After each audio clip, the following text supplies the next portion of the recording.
And now the Willie Nelson Museum here in Music Village.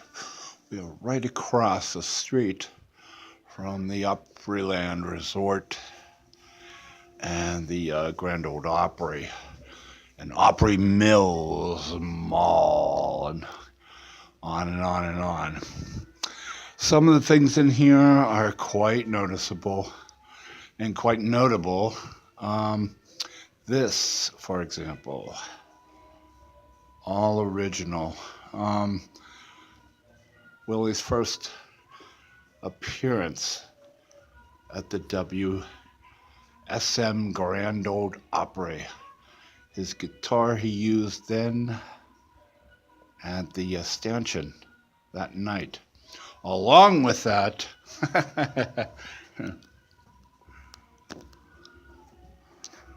I get it.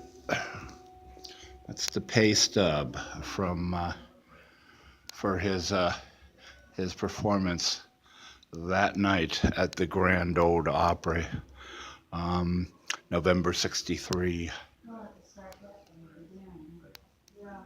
Pretty impressive, huh? Willie is not bashful, and Willie has made a lot of friends. There's a lot of pictures here. There's a lot of, stars. Many stars are from the distant past that I don't know.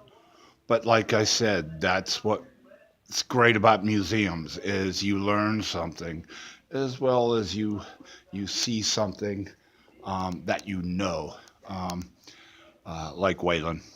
And this is a Waylon case, and of course it is very good and very full because they were very good friends.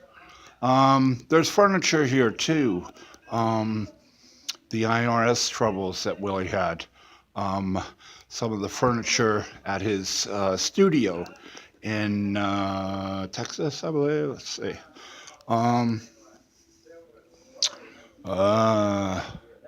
Yeah, studio in Texas came up for auction, and were bought by the owners of this museum. The museum is privately owned and run. The owners purchased some of the stuff from the IRS and offered it to Willie,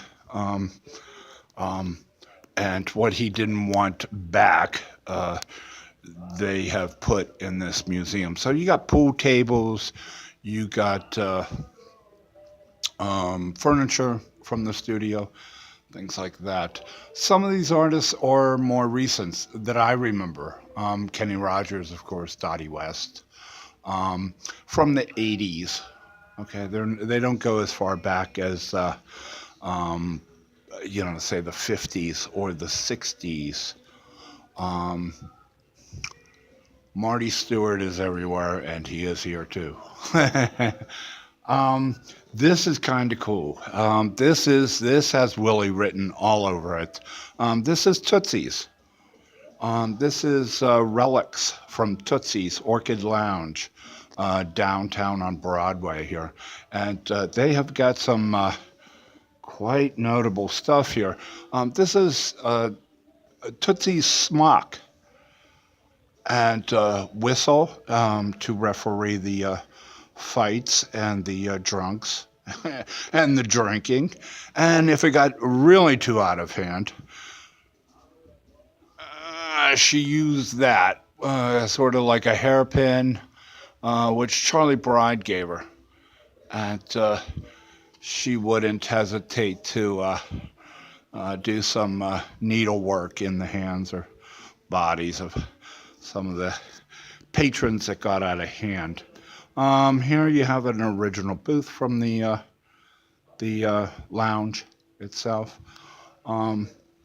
And I don't know what year this is, but it's autographed by patrons. I thought, it got autographs from whoever, but no, it's autographed like so much of Tootsie's is autographed. I mean, there's nothing but autographs all over Tootsie's, if you've been there. And, as I showed, I believe, when I posted during my visit there um, downtown. So it's the Willie Nelson Museum here, and it's quite impressive. Quite impressive.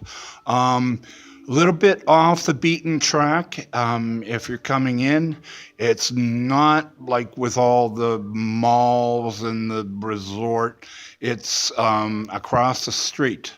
It's actually across the street from WSM Radio, where WSM Radio is now located here, outside Nashville. Um, and But it's well worth the trip. It's the Willie Nelson Museum, and it's certainly worth the trip.